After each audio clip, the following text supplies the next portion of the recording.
Дедо Мраз. Символите со Дедо Мраз се секако едни од најпознатите божикни символи.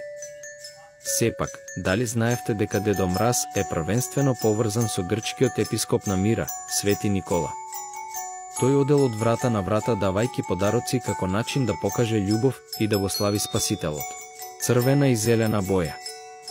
Црвената боја ја представува крвта на Христос на крстот.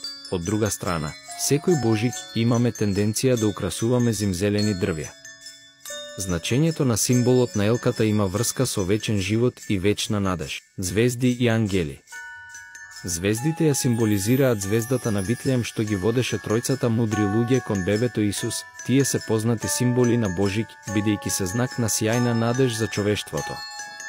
Од друга страна, ангелите беа оние кои објавија веста за раѓањето на Спасителот на првата божикна ноќ, звона. Тие се еден од познатите божикни символи, затоа што потсетуваат дека Бог е секогаш тука да ни помогне. Ние исто така можеме да гледаме на звоната како символ на моментот кога ангелите го објавија раѓањето на Спасителот. Свеќи и светилки. Другите познати божикни символи вклучуваат свеќи и светилки. Без оглед на формата, тие символизираат дека Исус Христос е светлината на светот.